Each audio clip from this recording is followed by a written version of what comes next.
కుప్పంలో విద్యార్థులకు మంచి చదువును ఇవ్వాలనే హాకింగ్స్ ఇంటర్నేషనల్ స్కూల్ను ప్రారంభించామని స్కూల్ కరెస్పాండెంట్ హఫీజ్ తెలిపారు. కానీ నేను వైసీపీలో ఉన్నాననే రాజకీయ కక్షతో నా పాఠశాల గుర్తింపు రద్దు చేయిస్తున్నారని ఆవేదన వ్యక్తం చేశారు. ఈ విషయమై తాను హైకోర్టుకు వెళ్తానని స్పష్టం చేశారు. స్కూల్లో ఆయన మీడియాతో మాట్లాడారు.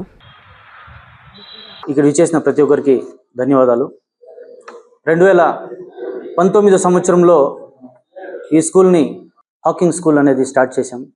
ఒక సంవత్సరం పూర్తి కాకుండానే మనకి పాండమిక్ వచ్చింది.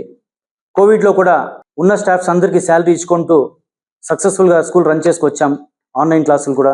ఆ రిజల్ట్ ఈరోజు 950 మంది విద్యార్థులు ఉన్నారు స్కూల్లో. 2022లో మనము సిబిఎస్ఈకి వెళ్తామని చెప్పి స్టేట్ గవర్నమెంట్లో ఎన్ఓసి తీసుకున్నాం.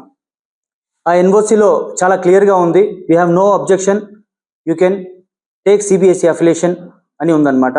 సో అందువలన మనకి 2023లో సిబిఎస్ఈ అఫిలియేషన్ వచ్చింది. ఫస్ట్ స్టాండర్డ్ నుంచి 12th స్టాండర్డ్ వరకు 24 సెక్షన్లతో మనకి సిబిఎస్ఈలో అఫిలియేషన్ వచ్చింది. దాని తర్వాత ఈ సంవత్సరము మనకి 10th 12th 2 క్లాసులు చేరి 100% రిజల్ట్లో వచ్చింది సిబిఎస్ఈలో. గత 2 సంవత్సరాలుగా సిబిఎస్ఈ బోర్డే ఫాలో అవుతున్నాము. సిబిఎస్ఈలో ఎన్రోల్మెంట్ కూడా చేసుకుంటున్నాము.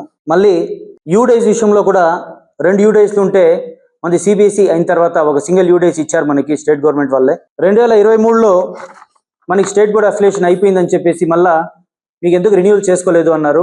మాకు సిబిఎస్ఈ వచ్చింది కాబట్టి మేము రెన్యూవల్ చేసుకోలేదన్నాము. సైలెంట్ అయిపోయారు.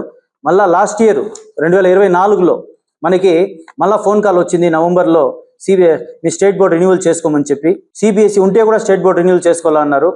ఓకే అని చెప్పేసి లెటర్ సబ్మిట్ చేసి మాకు స్టేట్ బోర్డు కూడా రెన్యూవల్ చేసుకోవాలా సిబిఎస్ఈ ఉంటే కూడా అని చెప్పే విషయము ఐడియా లేదు కాబట్టి మేము స్టేట్ బోర్డుకి అప్లై చేశాము. డిసెంబర్లోనే మనకి న్యూ అఫిలియేషన్ కూడా ఇచ్చారు, స్టేట్ రికగ్నిషన్ ఇచ్చారు. చాలా క్లియర్గా మొత్తం ఇన్స్పెక్షన్ చేసి డిఓ మేడము, ఆర్జేడి సార్ గారు వీళ్ళందరూ వచ్చి చూసి మనకి రెన్యూవల్ చేశారు. ఇప్పుడు 24 డిసెంబర్లో. మళ్ళా 25 మార్చ్కి మళ్ళా ఇన్స్పెక్షన్ జరిగింది. డిఓ మేడం గారు వచ్చి మాకైతే అర్థం కాలేదు. ఏరా మొన్న జస్ట్ 3 months బ్యాకే మొత్తం ఇన్స్పెక్షన్ చేసి మనకి రికగ్నిషన్ ఇచ్చారు, మళ్ళీ ఎందుకు వీళ్ళు ఇన్స్పెక్షన్కి వచ్చారని చెప్పి మళ్ళా ఈ నెల 7వ తారీఖు డిఓ మేడము 2 మందిని పంపించారు ఎంఈఓల్ని. వాళ్ళు వచ్చి ఇన్స్పెక్షన్ చేశారు. ఇన్స్పెక్షన్ చేసి రిపోర్టు వాళ్ళు ఇచ్చారంట. మనకి 14th of this month మనకు షోకాస్ నోటీస్ వచ్చింది. ఆ షోకాస్ నోటీస్లో ఏమొచ్చిందంటే ఇదే షోకాస్ నోటీసు.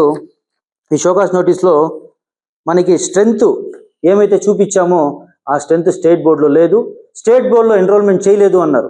కానీ స్టేట్ బోర్డులో ఎన్రోల్మెంట్ చేయాల్సిన అవసరం లేదు, ఎందుకంటే సిబిఎస్ఈ కాబట్టి యూడేస్ ఉంది, యూడేస్లో మొత్తం డేటా ఉంది మాది. సో మేము సిబిఎస్ఈ సిలబస్సే ఫాలో అవుతున్నామని చెప్పి రికగ్నిషన్ తీసుకున్నప్పుడు కూడా మనం ఆర్జేడి సార్ కూడా ఇచ్చినాము. Know whether the syllabus and text books are followed by the state government అంటే no, since our school is affiliated to CBSE, copy is enclosed అని చెప్పి కాపీ కూడా ఇచ్చినాం, డిక్లరేషన్ కూడా ఇచ్చినాం ఇంతకుముందు మేము. దాని తర్వాత షోకాస్ నోటీస్ రిప్లై ఇమ్మన్నారు. మాకు షోకాస్ నోటీస్ వచ్చింది 14th అనమాట. So within 5 days show cause notice reply ఇచ్చినాం. రిప్లై ఏమని ఇచ్చినామంటే మాకు ఇది రీడ్ అని ఇచ్చిన డాక్యుమెంట్స్ అర్థం కాలేదు, ఆ డాక్యుమెంట్స్ ఏదో కావాలి, ప్లస్ మాకు కొద్దిగా టైం కావాలి. 14th వచ్చిండేది, మీరు 1 weekలో ఇమ్మన్నారు. మీరు సెండ్ చేసిండేది వచ్చేసి అది 9th, అందువలన మాకు కొద్దిగా టైం ఇవ్వండి అని చెప్పి అడిగాం. మేము రిప్లైనే ఇవ్వలేదు. కానీ ఈరోజు స్కూలు రికగ్నిషన్ రద్దయిందని చెప్పేసి సోషల్ మీడియాలో వైరల్ అవుతా ఉంది. మాకైతే ఇంతవరకు అఫిషియల్గా కాపీలు ఏం రాలేదు, రద్దయిందని చెప్పి వస్తూ ఉంది. ఎందువల్ల రద్దయిందని చెప్పి ఈ కాపీ సోషల్ మీడియా ద్వారా ఎత్తుకున్నాం మేము. ఇందులో ఏముందంటే false student strength details while applying for state board recognition అన్నారు.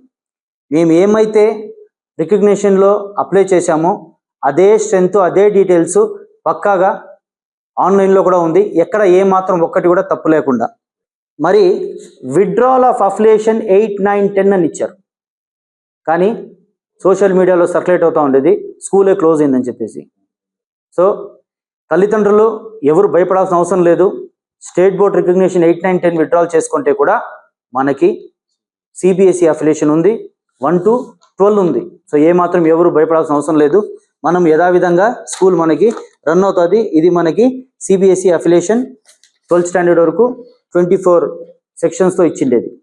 స్టేట్ బోర్డు 8, 9, 10 రికగ్నిషన్ విత్డ్రా చేసుకున్నా కూడా మనకి సిబిఎస్ఈ అఫిలియేషన్ ఉంది.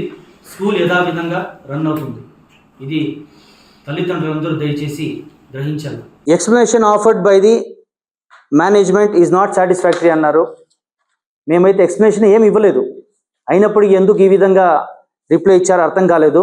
దాని తర్వాత సూటిగా వెరిఫై చేస్తే కంప్లైంట్ ఇచ్చిండే వ్యక్తి ఎవరు అంటే A Chan Basha, TDP minority constituency general secretary అని. నేను వైసీపీలో మున్సిపల్ వైస్ చైర్మన్గా ఉన్నాను. మొన్న రీసెంట్గా జరిగిన ఎలక్షన్లో చైర్మన్ అవ్వాలని చెప్పారు, కానీ స్ట్రెంత్ లేనందువలన ఆపకున్న వాళ్ళకి వాళ్ళు అయిపోయినారు చైర్మన్. అందువలన ఏమైనా చేపిస్తున్నారా ఏమా అని అయితే నాకైతే అర్థం కావట్లేదు. కానీ దయచేసి ఒకటి ఆలోచించుకోండి, గత 5 ఏళ్లలో నేను ఏ ఒక్కరికి హామీ చేయలేదు, ఏ ఒక్క రూపాయి కూడా వైస్ చైర్మన్గా ఉండి దుర్వినియోగం చేయలేదు. అలా ఏమైనా చేసింటే నా మీద మీరు ఏ రకాలైన సెక్షన్స్ అయినా కూడా పెట్టండి, నాకైతే ఇబ్బంది లేదు. కానీ 1000 మంది విద్యార్థులు, 2000 మంది తల్లిదండ్రులు, వాళ్ళ బంధువులు, వీళ్ళందరూ చాలా భయపడుతున్నారు, బాధపడుతున్నారు. మార్నింగ్ నుంచి అయితే ఒక 200 ఫోన్ కాల్స్ మాత్రం వచ్చినాయి, ఏం సార్ ఏం చేయాలా మేము అని. డిఓ మేడం ఇచ్చిన స్టేట్మెంట్లో స్కూలు రద్దయింది, టీసీలు తీసుకోవాలి అవంతా ఉందంట. సో చాలా మంది భయపడుతున్నారు. చాలా క్లియర్గా ఇచ్చిండొచ్చు, స్టేట్ గవర్నమెంట్ రిన్యూవల్ 8, 9, 10 మాత్రం రద్దు చేశాము అని. మనది సిబిఎస్ఈ అఫిలియేషన్ ఉంది, సిబిఎస్ఈ అఫిలియేషన్తో స్కూల్ రన్ అవుతుంది. అవన్నీ కాకుండా ఈ విధంగా ఇవ్వడము చాలా బాధాకరం. సో దయచేసి విద్యాలయాల మీద టార్గెట్ చేయకండి. దేవాలయం కంటూ గొప్పది విద్యాలయం అంటారు, దానాల కల్లా గొప్ప దానం విద్యాదానం అంటారు.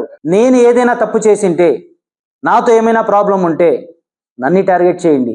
అంతేగాని ఇంతమంది విద్యార్థులు, తల్లిదండ్రులు, స్టాఫ్, 120 మంది స్టాఫ్ ఉన్నారు స్కూల్లో. ఈరోజు స్కూల్లో మన ఊర్లో, మన స్టేట్లో అన్ఎంప్లాయ్మెంట్ ప్రాబ్లం చాలా ఎక్కువ ఉంది. అలాంటిది మన స్కూల్లో మాత్రము teaching, non teaching, drivers, cleaners మొత్తము 120 మంది ఉన్నారు. వాళ్ళ జీవనం కంతా ఇబ్బంది పెట్టకండి దయచేసి. ఎక్స్ట్రా కరిక్యులర్ యాక్టివిటీస్ అన్ని స్కూల్లో ఇచ్చి ఒక ఇంటర్నేషనల్ స్టాండర్డ్స్తో రన్ చేస్తున్నాం స్కూలు. 200 మీటర్ ట్రాక్ ఉన్న ఏకైక school Hawking school. Labs, extra curricular activities వస్తే games, sports, music, dance, karate, skating అన్నీ ఇచ్చి ఒక మంచి స్టాండర్డ్ ఉన్న ఎడ్యుకేషన్ని ఇస్తున్నాం. సో దయచేసి దీనంతా ఆలోచించుకొని విద్యాలయాల మీద ఇబ్బంది పెట్టకండి. Thank you. Medicover hospitals Nellore మిమ్మల్ని తిరిగి సాధారణ స్థితికి తీసుకురావడమే మా ధ్యేయం. అన్ని సదుపాయాలతో కూడిన ప్రత్యేకమైన రీహాబిలిటేషన్ వార్డ్, అందుబాటులో సేవలు ortho and neuro rehab, cardiac and pulmonary rehab, post operative rehab, post transplant rehab, sports injuries and trauma rehab, geriatric and paediatric rehab, cancer and palliative rehab. Medicover hospitals, Chintareddypalem cross roads, Nellore. Contact 0406833445.